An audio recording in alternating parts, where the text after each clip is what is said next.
Thank you for joining us this evening. It's great to see a good number of people despite very warm weather and Red Sox traffic. If anyone is here for the first time, I'd like to offer you a special welcome. The Massachusetts Historical Society is an independent nonprofit organization. We are the oldest historical society in America, dating back to 1791. We've been collecting manuscripts and collections documenting American history since our inception. We make all of our material in the range of 13 million manuscripts available to the public for free. We also produce public programs, educational programs, programs for scholars, and host exhibitions, almost all of which is available to the public for free. However, we do all of this thanks to the support of our members and donors. So if you are not a member of the Mass Historical Society, I hope you will consider joining. Considering that we had a 90-degree day on the 2nd of May, today's program is particularly pertinent. Tonight is the final program in our series on the preservation of open space in Massachusetts. The first two programs looked at how the Bay State has been a leader in the preservation of open space through private organizations and through public institutions. Tonight we'll look at the future of our open spaces. This includes both how more severe weather, sea level rise, and climate change will impact the open spaces we love, and how we can use open space to help mitigate some of the consequences of these changes. Before we get started, I'd like to give a few thanks, explain the format of the program, and then introduce the panelists. First, I would like to thank the Barr Foundation for a grant that helped us put this series together. I would also like to thank our co-sponsoring organizations, which include the trustees, the Department of Conservation and Recreation, Mount Auburn Cemetery, the Emerald Necklace Conservancy, and the Norman B. Leventhal Map Center. I'd also like to thank Keith Morgan, Bree Harvey, and Bill Clandaniel, who all helped us plan this series. And finally, I'd like to thank Sarah Bertulli, who did most of the planning for this actual program. I hope all of you had a chance to see that we had a special display put together by our librarian, Peter Drummy, in the reception that looked at some of the history of land in Boston and fill to give a sense of how the geography of Boston has changed. So if you haven't had a chance to see that, I'm sure Peter would be glad to show you after the program. The format of the program tonight will be 3 short 10 to 15 minute presentations followed by a set of questions that I will pose to our panelists, and then we'll turn the program over for questions from the audience. So to introduce our guests this evening, our panelists tonight are Kathy Abbott, Madhu Dutta-Koehler, and Austin Blackmon. Kathy Abbott is the president and CEO of Boston Harbor Now, an organization that is working to reestablish Boston as one of the world's truly great coastal cities. They encourage people to explore Boston's waterfront and islands, work with the Mass Department of Transportation to develop a Boston harbor-wide water transportation plan for expanded ferry service, partner with the city to prepare for sea level rise, and support investment and innovation in Boston's maritime economy. She received her degrees from Stockbridge School of Agriculture, UMass Amherst, and Harvard. Madhu Dutta-Koehler is an associate professor of the practice and director of city planning and urban affairs programs at Boston University's Metropolitan College. She has over 15 years experience in the field of urban planning, design, and architecture as an educator, research, and practitioner.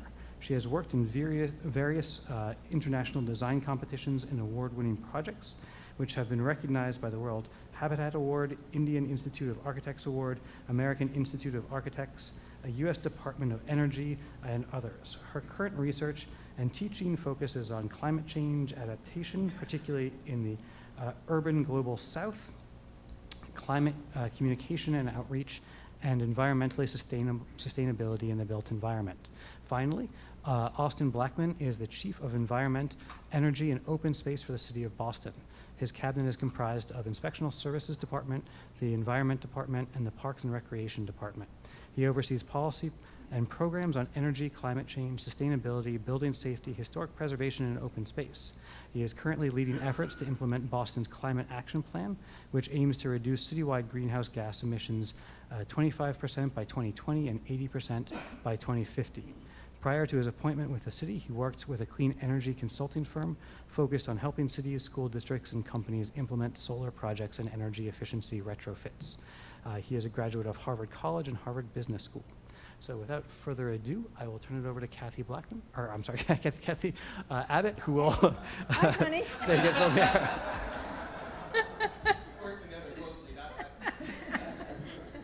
Closer now. Thank you.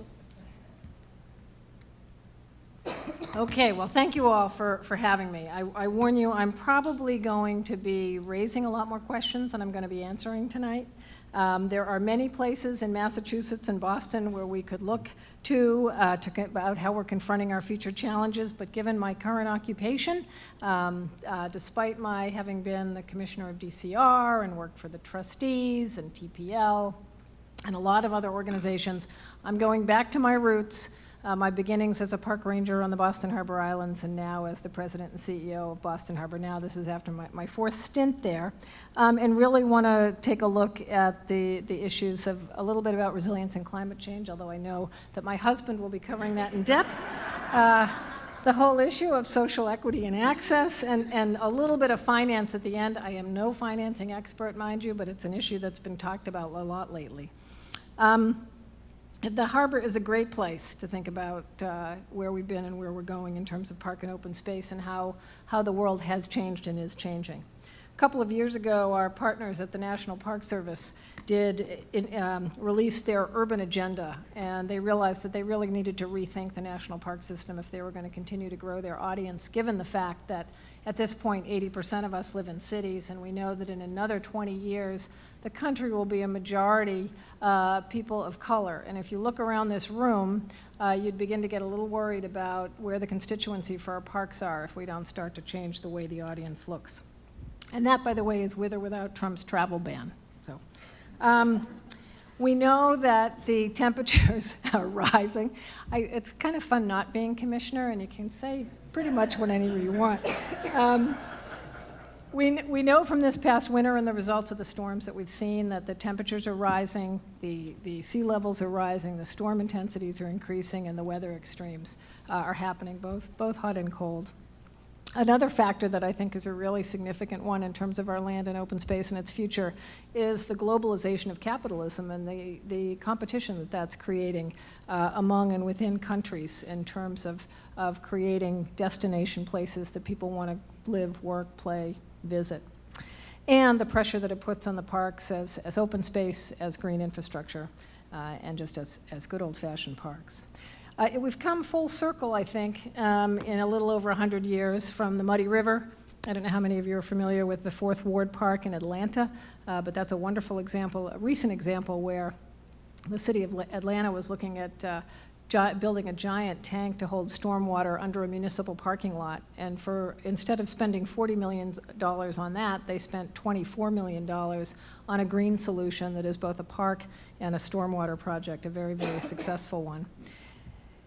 So we're dealing with stormwater. We're now going to be talking about dealing with sea level rise, from Olmsted's Emerald Necklace for public health purposes and recreation and a growing city, to today's Rose Kennedy Greenway for very much the same purposes. The Greenway, the Harbor Walk, the Harbor Islands.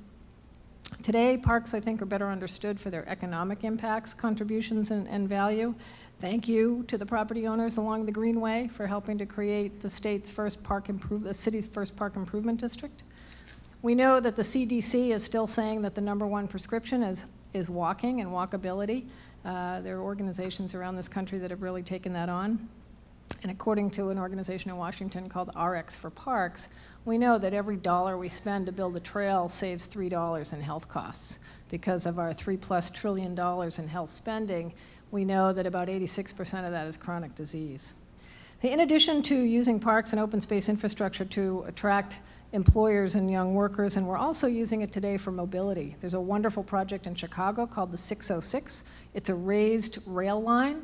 Eric probably knows something about this, Michelle.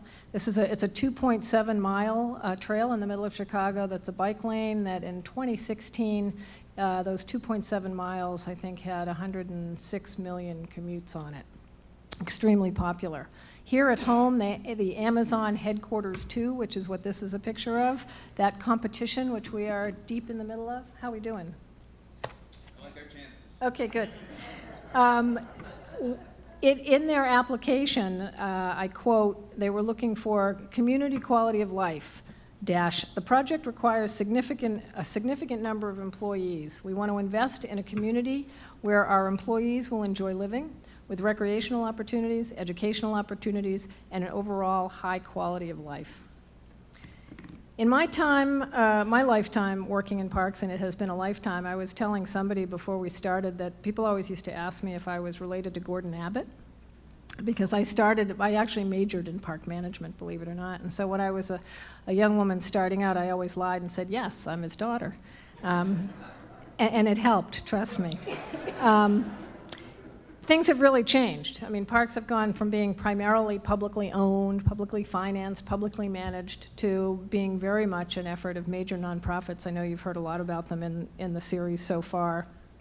And now, most recently, for-profits. We're hearing a lot about POPs, privately owned public spaces, and that raises a whole host of issues. With the growth of nonprofit and for-profit roles, we've seen an increasing number of variations on what we call P3s, which is public-private partnerships. Boston Harbor now is very much a P3. We don't do anything that isn't in partnership with the city government, the state government, the federal government, or other nonprofit or for-profit partners. It's been a long time, it feels like a long time since government was a good thing, and it was okay to pay taxes for the public goods that were provided, like roads and schools and parks and libraries. And since then, we've seen a tremendous decline in public funding for our public parks and infrastructure. All we have to do is look at the number of FTEs at DCR. When I was commissioner, I think we had about 1,200 employees at DCR. I believe it's down closer to 800 now, Michelle. And we've entirely transitioned, not entirely, but we are transitioning our state park system to, instead of being managed by full-time professionals, to being managed by long-term seasonals. That's a tremendous shift. The strategies for building and improving and managing parks have become a mix of public and private funds from developers and from privately raised monies, both from nonprofits and for-profits. Other current pressures on the harbor include increasing development. You all see the threat of the wall of tall buildings around the harbor.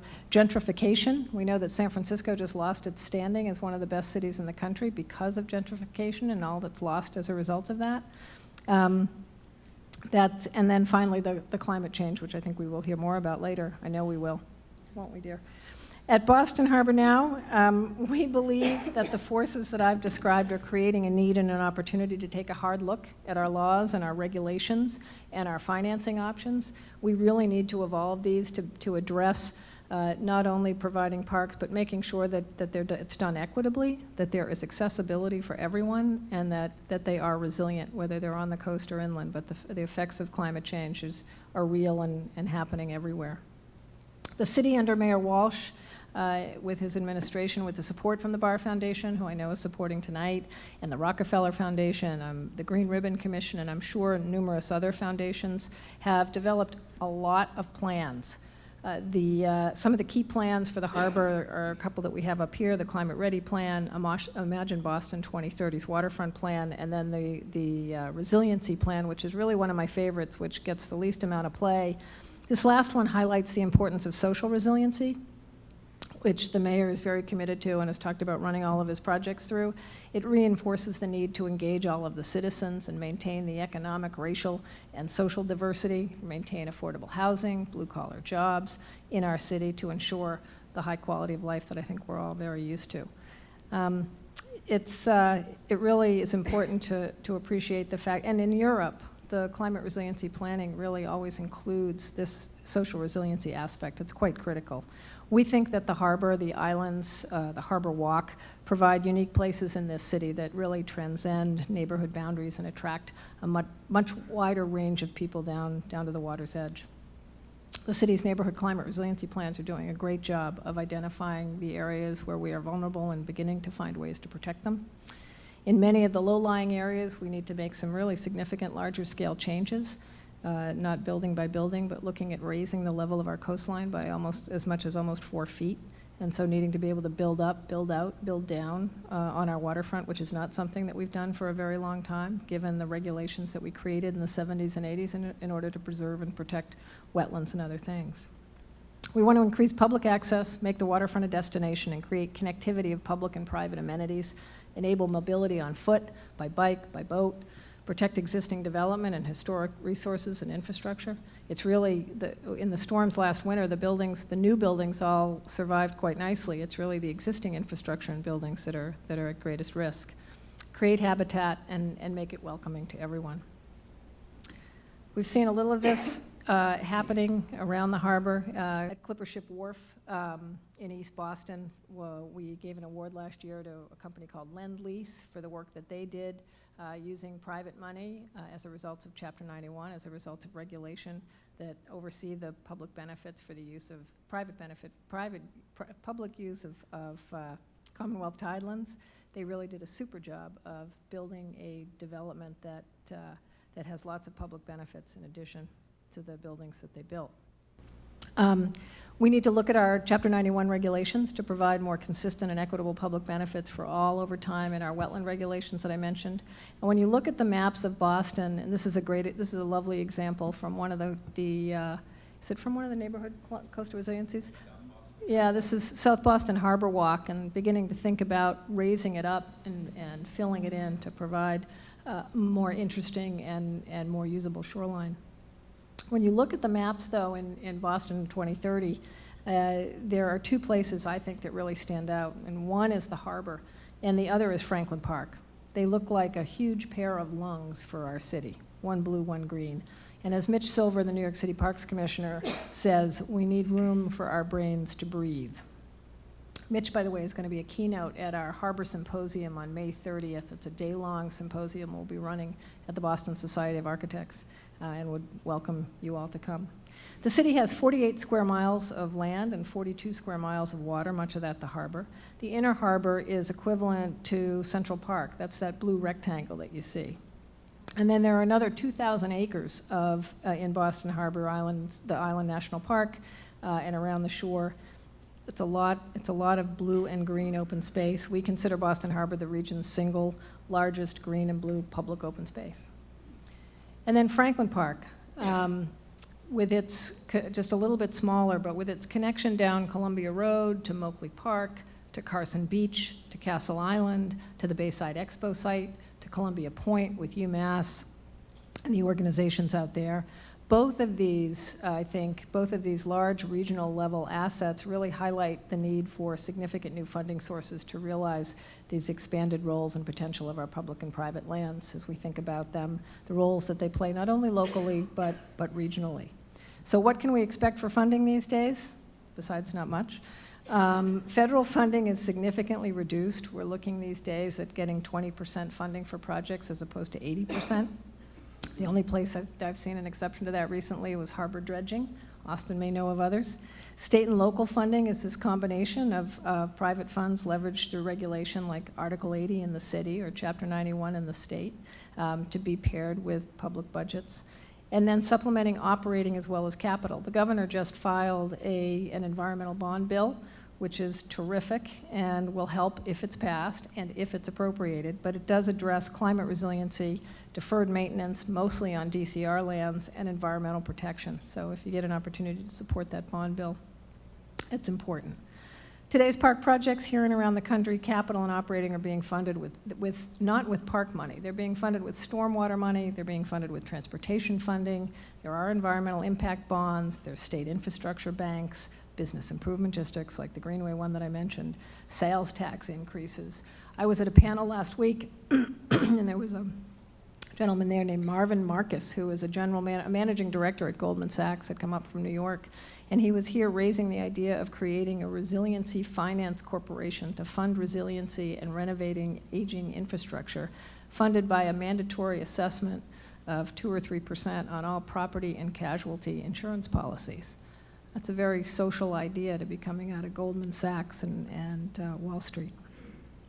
Thanks to the pressures mentioned, there is an increasing sense of urgency to these funding conversations and decisions, particularly around resilience and infrastructure. And we need to keep talking. These conversations are really just starting. We know that parcel by parcel planning is not providing the resiliency we need, and it won't provide the waterfront, public park, and other infrastructure that we need either. We need to think bigger. We need to act a lot bolder to build on the legacies of Olmsted and of Eliot, and to develop a first-class, publicly accessible, resilient landscape for the next 100 years. Thank you. Okay, so let's change gears just a little bit. And, you know, it's important to note what Kathy said, and definitely it encapsulates the action and energy around climate change, and that is Boston. It's truly a dynamic city, and if you start to look at this image, it's kind of the quintessential image from Back Bay. Here's a city that seems very peaceful, but at the same time very bubbly, very dynamic. And as you start to look closer, you'll see that there's a lot of green sort of weaving in between the density. And in fact, Boston is one of the cities, one of the most densest cities in the United States, which has the maximum amount of green spaces for a city of the size and the city of the density.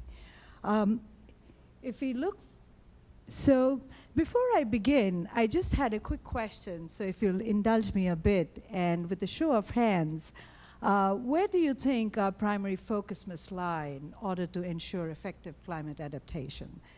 So, do you think it's technology? How many of you think it's technology? One person? Well, it's gotta be, right? We need those seawalls up or not, we'll talk. How about planning and policy? Absolutely, great. How about people? How about focusing on people? Let me see. Oh, a brave few. Okay. Technology, planning, policy, open space means nothing, right? Unless it's the user or the citizen or the people who are trying to use it.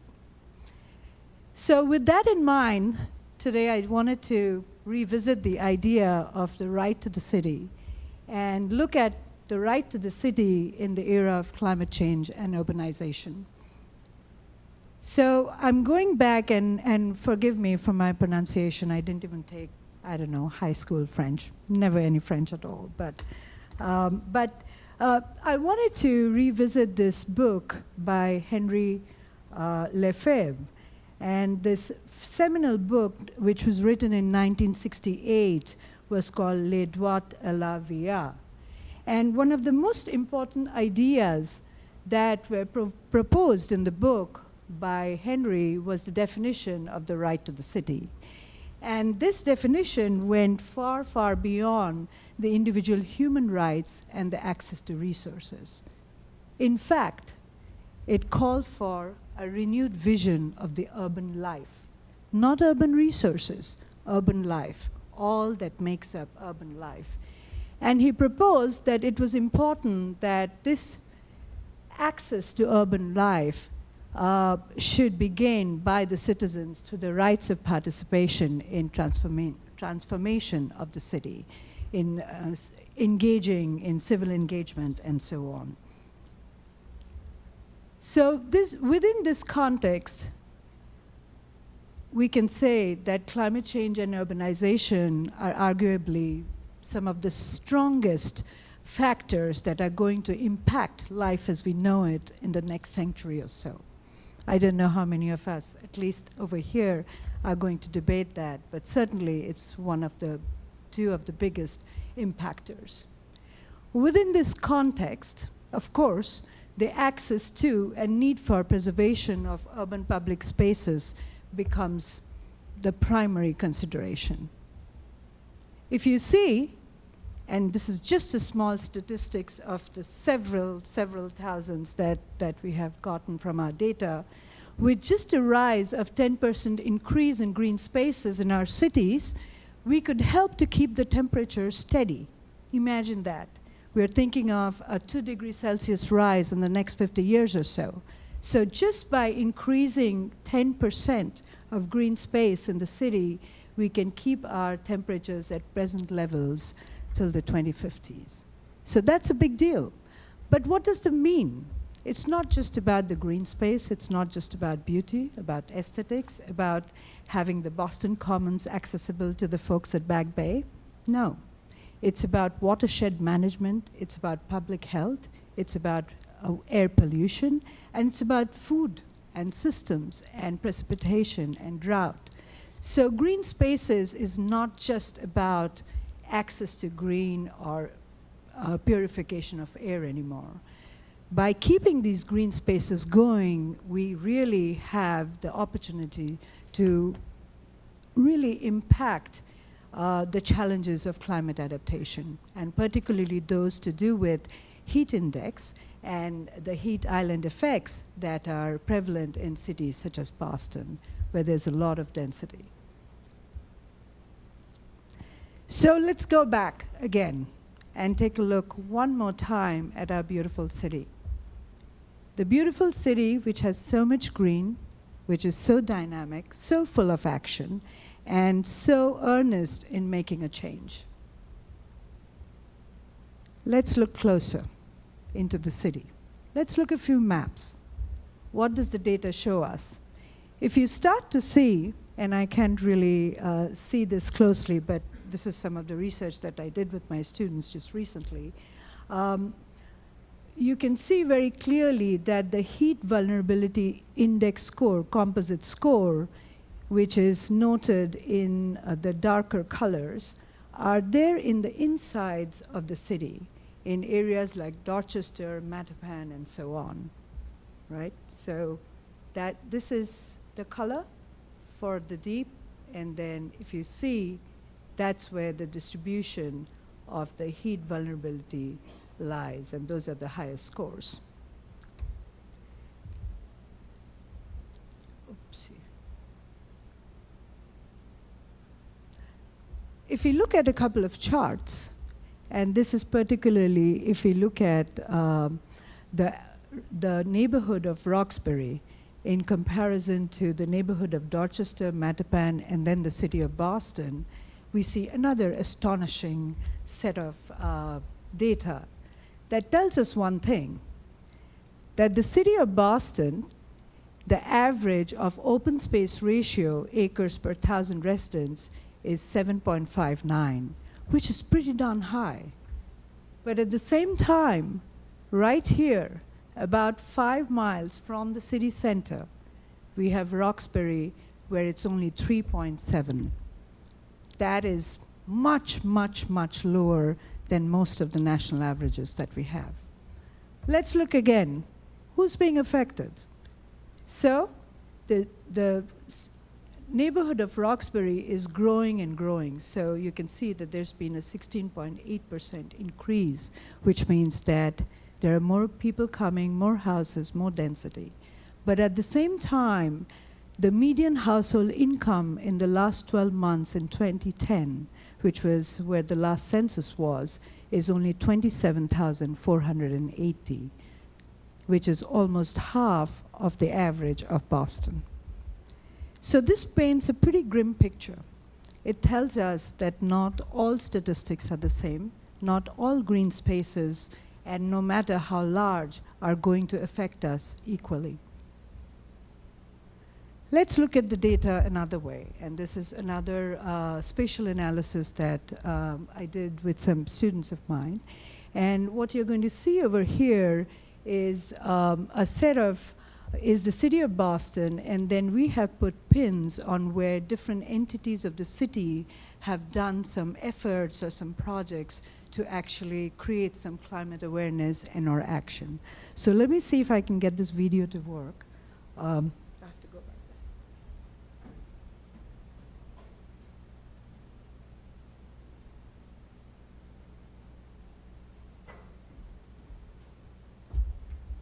So if you look at it, the first set of pins shows you where the Greenovate events in Boston are happening, and this is data from the last year and a half, I believe. Some of the climate-ready events, then some of the emergency management events which are taking place, and then, of course, the city of Boston events. And then the Commonwealth of Massachusetts, and these are all events related to climate change action, and certainly some partner events as well. So if you start looking at the whole picture, you'll see that, as I noted, there's plenty of action happening to make an awareness, to create some sort of awareness or projects and other efforts around climate change. But if you start to look carefully, see where these efforts are centered.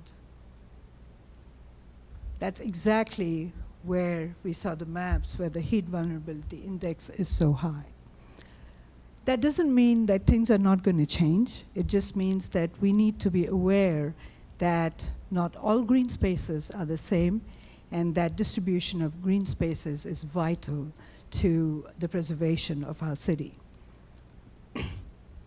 So access to and preservation of green spaces is just simply not enough.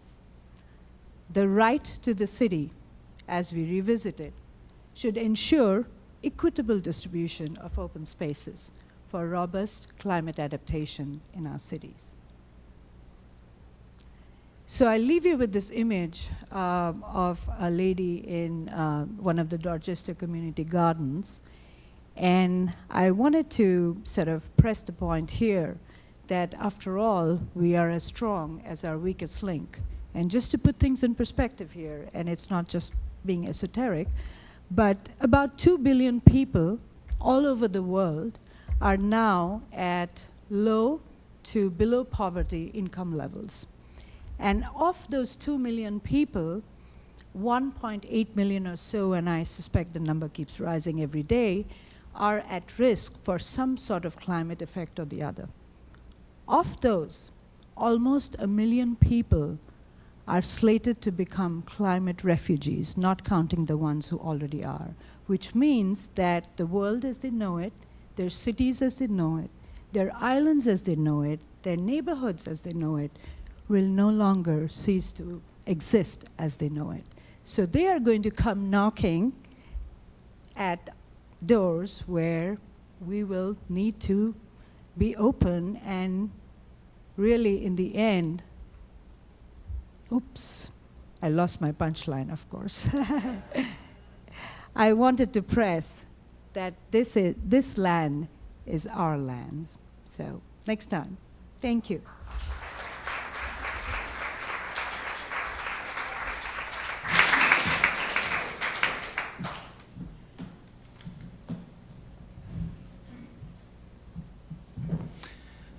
Good evening. Thank you so much for having me, and thanks so much for organizing this event tonight. I'm the Chief of Environment, Energy, and Open Space, and that can be a long way of saying that I'm responsible for Parks and Recreation, our Buildings Department, but then also our work in the Environment Department, where I lead our work on climate change. And I'm really going to focus mostly on giving everyone a background on some of the analysis that we've done, and both of our previous speakers have touched on it very, very briefly. And I'm going to go into a little bit more detail and then how that factors into some of our plans, not just for open space, but for the city as a whole, and how we can ensure that we protect it as we start to experience more of the impacts of climate change.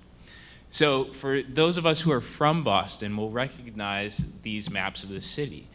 Dating back to our history to where we are now from the city's founding, about a third of Boston is actually made land. Back when our city was being founded, our predecessors recognized that it was a very safe harbor, but they were running out of space, and so they started to fill that in to allow for some of the most unprecedented economic growth that the city of Boston has seen in its history. And they did that in a very responsible way. They made sure that they filled in the harbor highest than the highest high tide that they had observed at that time period. The only issue is that over the past 100 years, as we start to see the impacts of the Industrial Revolution, we've started to see climate change already start to happen, about 10 inches of sea level rise over the past 100 years. And as you'll see later in the presentation, we're expecting significantly more as those processes, as those emissions have become more concentrated. We're expecting significantly more sea level rise, so that really the outlines of what the city looks like now could be very, very different in the future. It could look much more like it did back in 1630 if we do nothing.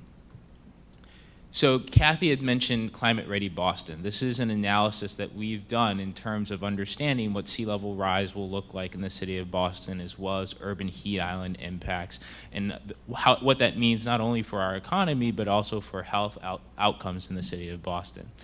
So taking the projections of what greenhouse gas emissions look like moving forward, we're predicting about 9 inches of sea level rise by 2030. That means roughly about 15% of East Boston and roughly about 15% of the South Boston neighborhoods would be within the FEMA floodplain. And that's what you can see on the screen as those areas that are in the light blue.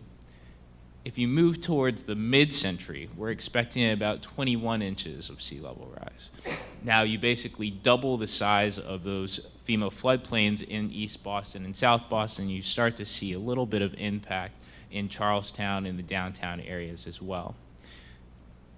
By the time that you get to the end of the century, we're talking somewhere between 36 and 40 inches of sea level rise is what we're projecting. And you can see that basically almost all of South Boston, as well as considerable parts of the South End, now fall within that FEMA floodplain.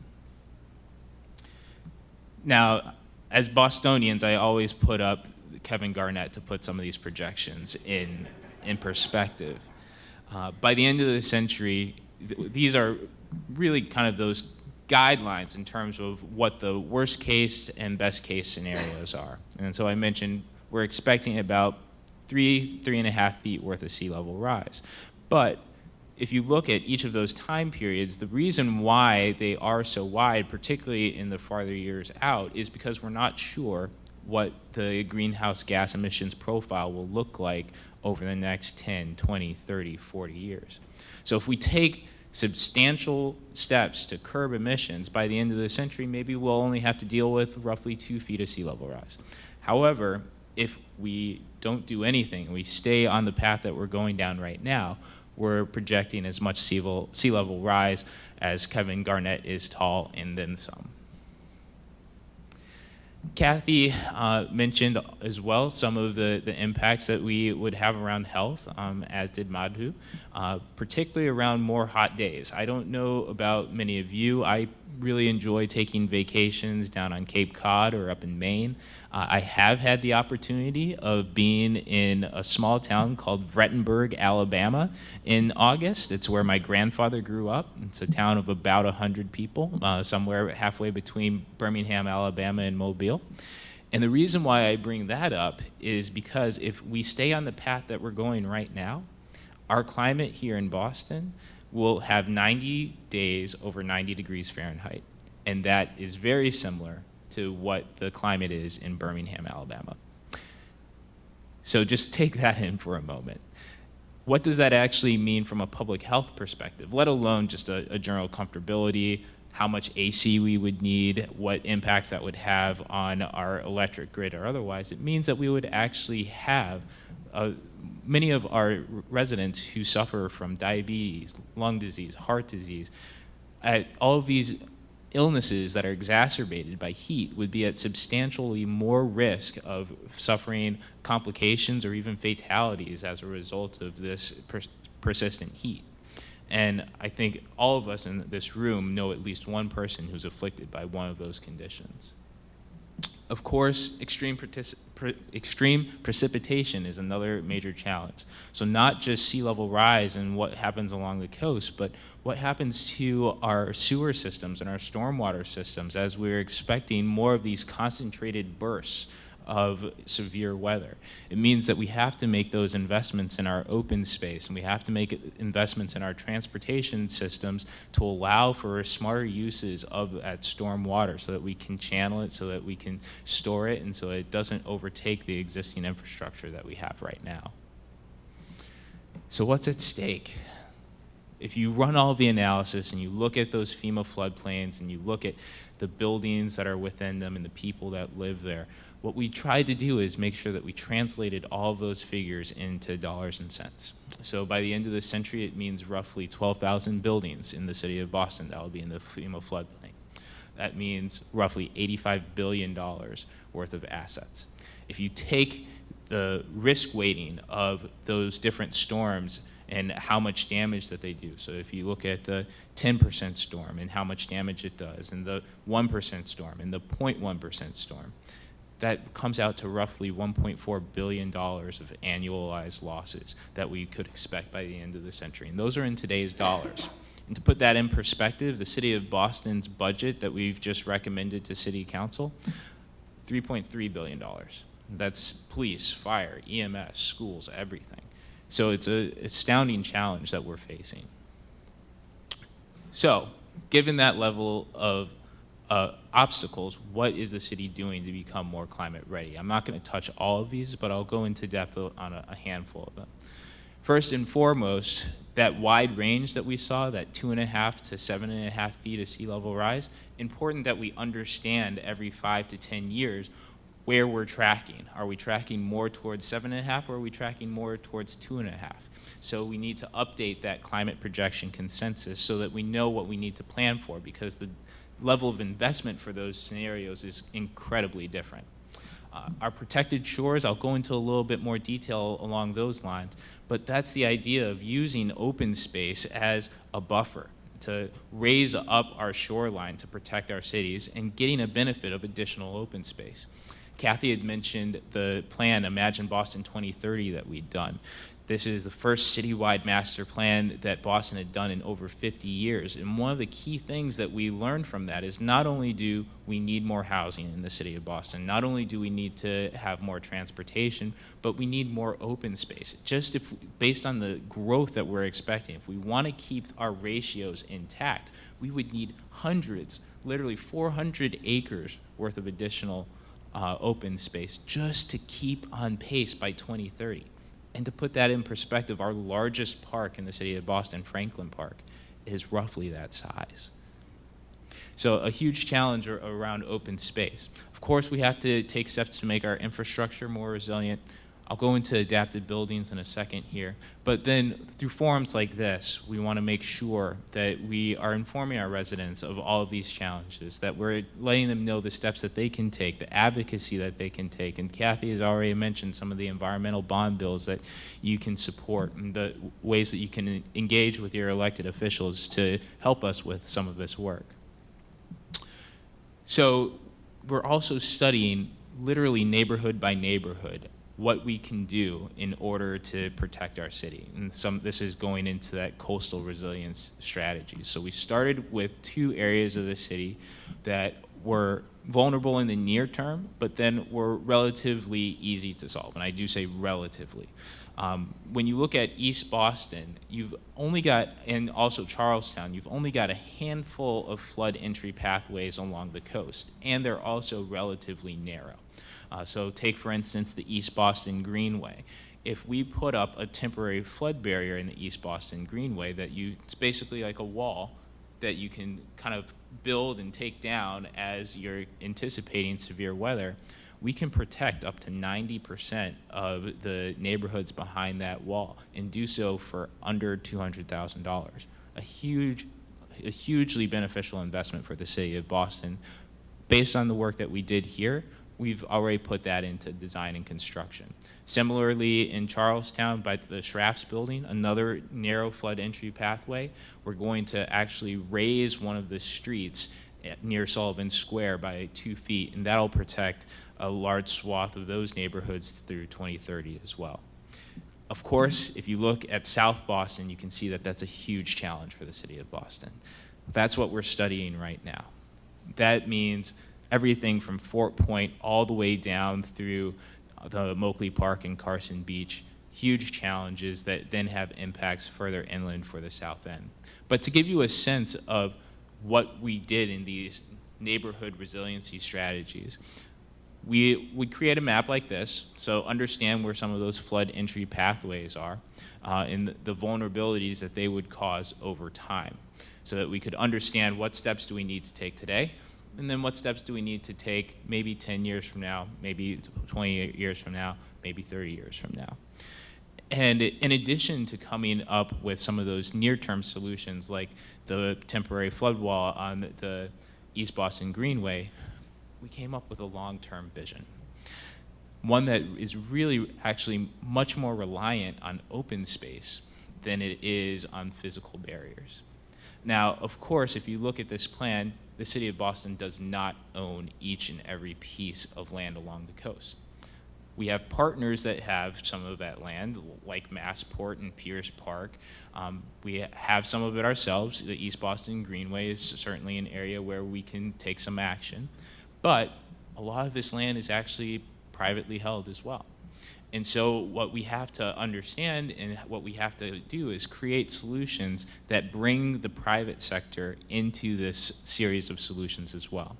And whether that's through the Boston Planning and Development Agency updating their climate preparedness checklist, which they've done over the past year, to focus on not only the current risk for buildings and development, but what their future risk is going to be as well. So that now developers have to come into the Boston Planning and Development Agency as well as the Environment Department and say, as we construct this building, here are our plans in order to protect it, not just today, but all the way through the lifetime of that building based on the flood risk that you've projected here. And our next steps are going to be to replicate these analyses, not only for Charlestown, which we've completed, but for South Boston, for Dorchester, for downtown, so that we can have this comprehensive idea of what an open space network in the city of Boston looks like that is not only providing more of that access and equity that Kathy was talking about, not only would it also then provide some of those urban heat island impacts and mitigation strategies, but it would also protect us from sea level rise at the same time. So another project that we've got is the Moakley Park Vision Plan. This is a crucial component, as you saw in some of the earlier slides, of a flood entry pathway that is not only large, but has a huge impact on the city as well. Floodwaters can come into not only South Boston, but directly through some of our most challenged neighborhoods. We have several housing developments that are immediately adjacent to Moakley Park.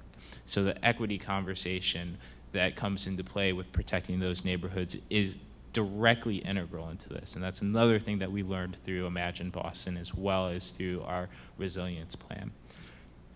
So our Parks Department is leading this vision plan for multiple investments in multiple phases for Moakley Park, but they've taken the Climate Ready Boston work into account. They've taken the housing plan into account because of the work that we've done on Imagine Boston 2030.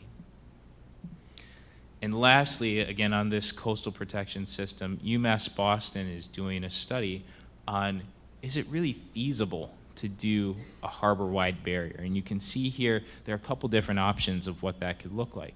You've got a small barrier that would really stretch from Castle Island in South Boston over to the Logan Airport. But all of those dashed lines actually show the seawall that you would actually still have to build in order for that little gap or that gate to be effective, because the rest of the land around it isn't high enough. Similarly, the next step out, you could connect Deer Island over to Long Island and connect it in through Quincy, or you could go even farther out and connect Deer Island out to Lovell's Island and connect it all the way down to Hull. Now, if you think of a solution like that, you can imagine how expensive it is. Literally billions of dollars. And you're talking about engagement, not just with the city of Boston, not just with the state, but the federal partners certainly would have to be involved to take on a project at that scale. This would be another big dig level project. But again, going back to our history in Boston, what made us thrive here is our marine economy. And if you have some type of system or barrier like this, you have to provide some access to allow that marine economy to continue. That becomes an even more difficult engineering problem. If you even just take the smallest of these solutions, the one that going across from East Boston over to Castle Island, that would be roughly twice the size of the largest similar barrier in the world that can open and close for marine traffic. That's in Rotterdam. And to put that in perspective of how large these gates are, they sit on arms that are roughly as long as the Eiffel Tower is tall. And this would be twice that size. So this is a very, very, very difficult solution. The gates that even Rotterdam has basically take a day just to open and close. And so at the point where we have challenges just from the daily high tide, that's no longer a solution. Furthermore, this is something that would take 20, 30, 40 years to permit and build. But as we've seen just over the past few months, we're experiencing some of these challenges today. And so we have to start making these investments in our coastal open space to protect the city. I'm sure I'm well over my time. So thank you so much for your time.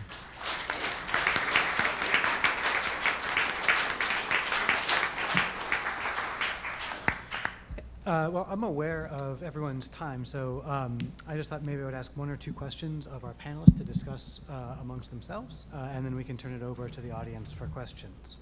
I think inspired by a conversation we had earlier, I'll start with sort of a different approach, which is that open spaces in Boston have historically been very important to democratic dialogues.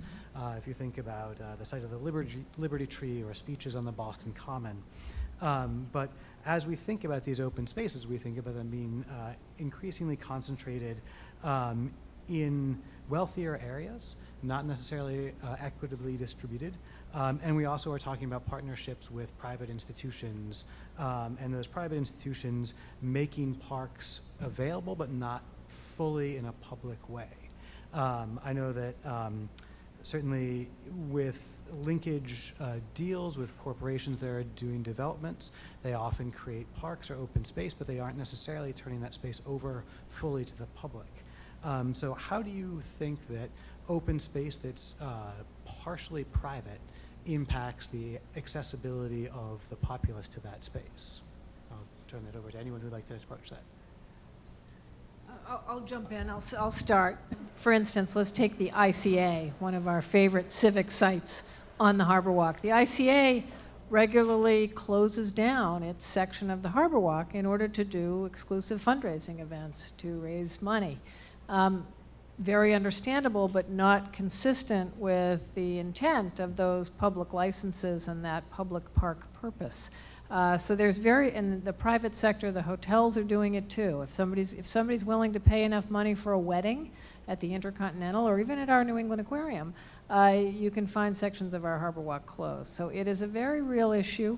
It requires, I think, vigilance, and we need to make sure that we are writing into licenses and agreements if it's regulatory driven, or which it often is. The requirements, the public access requirements, and they need to really be strong. On the other hand, you've seen places like Bryant Park and New York City Park that was really just a total disaster, was taken over and really privatized, truly, initially using Fashion Week. So it would shut down and it would sponsor Fashion Week, and Fashion Week would generate millions of dollars for that park, and slowly with the Rockefeller Foundation and the Park Foundation, they've brought it back to become a really brilliant, very vibrant, very much more publicly accessible space than it ever was. So it's not all bad or all good, but it's a really important issue that I think we need to keep an eye on. I'll wade into this one as well. A little bit of dangerous territory. In short, I think Kathy is right. I think that particularly along the waterfront, this is a major challenge. We've spent so much time and effort not only cleaning up Boston Harbor, literally spending billions of dollars doing that, and as a result, now we have some of the economic activity in areas of the city that otherwise used to just really be parking lots. You can see in East Boston, some of the coastal housing developments that we had don't have windows on the harbor side because they were built in a time period when nobody wanted to see the harbor or smell the harbor because it was so terrible. I'm not kidding. This is true. And fortunately, that's starting to change. And it's going to take that next level of diligence to ensure that we protect those Chapter 91 licenses and that they really do live up to the spirit of those regulations. I think that what's important to recognize, though, as Kathy mentioned in her previous remarks, the funding that is available, not just for DCR, but for municipalities in general is in decline. And there are a host of reasons that I can go into more detail for that, but I don't expect that trend to change based on the regulations that we have in place, particularly Prop 2.5, which limits how municipalities can raise revenue, the fact that we're a home rule state and we have limited abilities as cities to really raise revenue for things like open space. Sure, we have tools like the Community Preservation Act and things like that, but frankly, it's difficult for cities to raise more money just for open space, and I don't see that trend changing. And if we need more and more open space in the city to keep with these metrics, as the city continues to densify and people have fewer backyards and they really are using their open space more as that communal fabric that used to be a backyard or a front porch or otherwise, then we have to come up with creative solutions on how not only are we going to build that extra open space, whether it's along the harbor or otherwise, but we have to come up with creative solutions on how we're going to maintain that open space as well. And I'm really glad that we've got partners in the city of Boston, as Kathy mentioned, who have tried to push forward to understand a way that businesses can come together in a responsible way to help fund some of that open space and potentially hand that over to a nonprofit to really manage the day-to-day so that it's not being abused for just private gain. I think that there are strategies that are like that business improvement district or parks improvement district that we'll continue to look at to solve that long-term challenge. I'm going to add two small things. I just, in regards to green spaces and equity and gentrification and so on, I just wanted to bring to your attention this really interesting piece of research that a group of European researchers out of Barcelona are doing. They're my colleagues at MIT and I'm working with them. And what they have found in their initial research is that as soon as a city or a neighborhood starts to get more and more green spaces, it then starts to become gentrified and the makeup of the neighborhood changes. I understand, and as much as I wear the academic's hat, I'm a practitioner at heart. Nothing ever makes sense unless you can put it to practice, I think. But I think it's time, and particularly we have the climate in a city such as Boston, where we can start to make the economic arguments for green and open space. So if we start to look at sort of the dollar sign for public health issues, for asthma, for other things, and also seawalls and so on, we can certainly try to equate that. But that's something that I think we need to do consciously because it's not going to happen, definitely not from the public-private partnerships, because those are meant to channel projects rather than sort of reflect and then readjust. But it's very easy to say all this, I know, Austin, but it's important to say it, I would say. So. Well timed. I suspect maybe we should turn it over to questions from the audience. One of the ideas behind this series was to celebrate the pivotal role that Massachusetts has played in open space history in this country. So I'd like to ask the panel to go up to the 30,000 foot level. Where are all of the things that you're talking about? How do they relate? And let's not talk about Europe because I have a sense they're way ahead of us. Let's just focus on the United States. How is Massachusetts doing? The city of Boston is leading the way in so many ways, but maybe you can shed light on some of the other parts of the country. How are we doing? I'll jump in again because I've also had the privilege of serving as the national co-chair of an organization called the City Parks Alliance. I'll start by saying that I think that Boston and Massachusetts, thanks to Mayor Walsh and Governor Baker, are leading the way on climate resilience. I don't think there's any question about that. We're one of the most vulnerable cities in the nation. only several ahead of us, and as a result, and we're not waiting for the storm to hit. We're trying to be prepared and be ready before that happens. So I think on the climate resilience area, we're incredibly strong. I will tell you quite honestly, truly as a lifetime parks professional, that I was pained during my rather lengthy tenure on the City Park Alliance board, having grown up on the parks in Massachusetts and believing us to be one of the front runners in that field as well, thanks to our history primarily and the investments of our predecessors and the visions of Olmsted and Elliott and others. We have fallen behind in terms of, particularly around the willingness to fund parks and open space.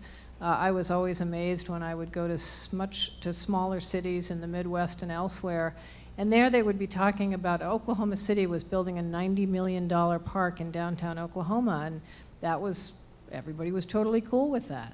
You talk about a $90 million park in Boston, and I think I came home to a Justine Liff luncheon, in fact, in the Emerald Necklace right after one of these board meetings, and we were all excited to be contributing, I think it was $700,000 to a project in the park.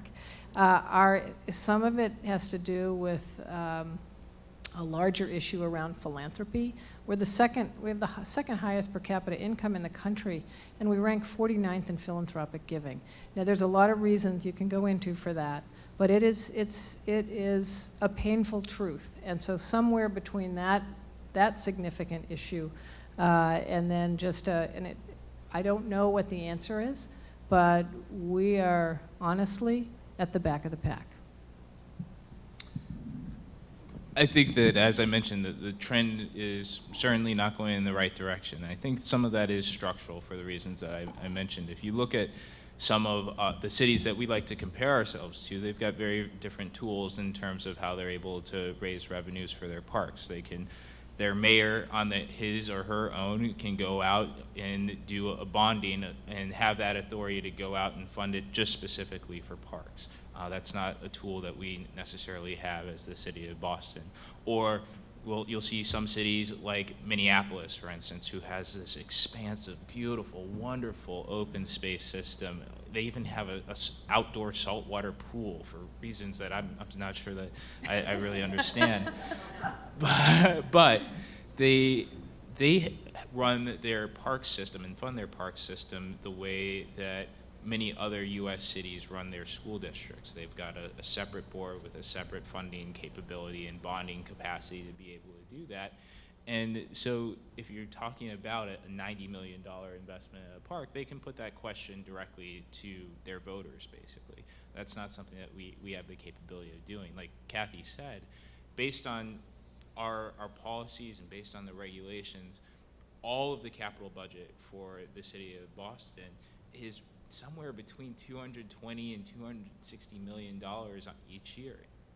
And that goes really, really quickly when you take into account that means our schools, our police stations, our fire stations, which haven't been upgraded in decades. Our libraries. And then take into account some of these legacy projects that need funding as well, like the Long Island Bridge, to restore a facility out there that's going to help us tackle the opioids crisis. It's really, really challenging to be able to get all of the funding that we would need in order to keep our parks and expand our parks to keep pace with some of our peers. I just want to throw one thing in because I think I don't mean to sound like such a bummer up here. And that was that when I was commissioner, the fire department comment reminded me. I was talking to a mayor of one of the North Shore communities, and he said to me, Kath, you know, I could close a fire station before I can close a park. So as a people, as a public, I think we have a tremendous appetite and a tremendous vision and a tremendous sense of support and demand for public parks and open space. But we don't have the right mechanisms anymore to make it happen. I think I'm going to add one small thing. The preservation of our parks has gone from a patron-centered sort of process to not so much a patron-centered process.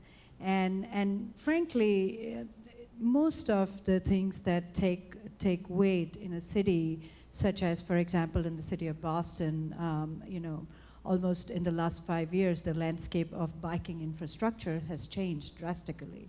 And that has been because of a lot of citizen awareness, citizen engagement, and sort of a dispersed sense of responsibility towards a common goal. And I think given the dire numbers of what the budget of the city is and what the needs are, and then the climate change projections, I think it's important to start exploring different ways of preserving our open spaces that are more crowdsourced and more citizen-centered than patron-centered, because overnight we're not going to change the culture of a diminishing philanthropic system, but it's important that we engage now. So.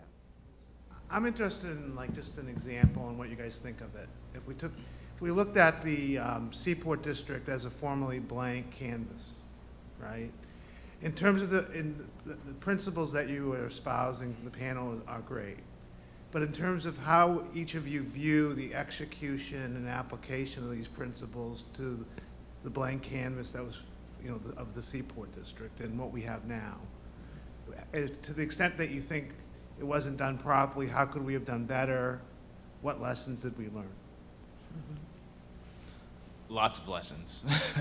I would say that particularly with the Seaport, and you look even more broadly at South Boston, that's one of our open space deserts. And we've got quite a bit of development there and not enough open space. And that's going to be a major challenge for us, and hopefully one that we can address by coming up with this coastal protection system with additional open space. But in terms of preserving open space as well, and if you think more broadly than the Seaport, I think that you still have to think about some of our iconic parks that aren't in these downtown affluent areas that should be city centers, that should be these opportunities not only for just residential gathering, but also economic hubs as well. Franklin Park is the physical center of the city of Boston, and the neighborhoods that surround it have not grown at the pace of the Seaport, have not grown at the pace of downtown, have not grown at the pace of the Back Bay. And that's part of what we've been looking at as we look at Imagine Boston 2030 and the plans for the city moving forward. How can we integrate our goals around open space, around housing, around transportation, including how do we create economic hubs that are closer to our residential hubs so that people don't have to take as long of commutes, don't have to take cars, don't even have to take the MBTA because they can walk to work. And how do we create the transportation networks that allow people who are currently taking a car to get on the MBTA and taking the MBTA to allow them to walk or bike? So in that sense, we learned a lot of lessons from the recent development from the Seaport because we didn't have a master plan. Now that we have taken this much broader view and ensuring that our transportation plan talks to our housing plan, talks to our climate resiliency plan, now we have a better sense. So when we look at some of our areas, whether it's because Amazon's coming to town or it's because another big tech company or insurance company is coming to town, now we know that when they say, oh, we'd like this number of buildings or this much of square feet, we can say, well, that's great, but does it fit into our plan? Does it have enough open space that's going to be acceptable to our residents and to our businesses to allow Boston to grow in a responsible and smart way? I wasn't around for the planning of, there was a master plan done for the Seaport, and my understanding is that people feel there was a mistake made in terms of allowing sidewalks to be considered part of the open space. So when you're in a hard-topped area, in an urban area with a lot of concrete, that doesn't add the same kind of value as green space would have. Another thing, and I don't know who else has commented on this except me, but there was so much focus on the boulevard, on Seaport Boulevard, the big wide swath through the middle, and so little focus on the roads that were going perpendicular to that. And the irony is, I had a friend visiting, and she was saying, Gavin, I was driving through the seaport and you can't see the sea. And it's because those perpendicular roads are very narrow and very small, so you really can be in the middle of the seaport and not know that you are a stone's throw from Boston Harbor. So those are two issues. And I think, you know, I was talking about thinking bigger earlier, and and needing to update our regulations. I think this happens all the time, but we need a bigger vision. You know, a 12-foot wide harbor walk around the harbor, it doesn't cut it. Not for creating, not for being a world-class city competing globally for people to want to come and visit and live here. So I think we have to think bigger than we were thinking when Seaport was being designed. Well, I would like to thank our speakers, and I'm aware of people's dinner plans. So please give a hand to Kathy Abbott, Madhu, Dutta-Koehler, and Austin Blackmon.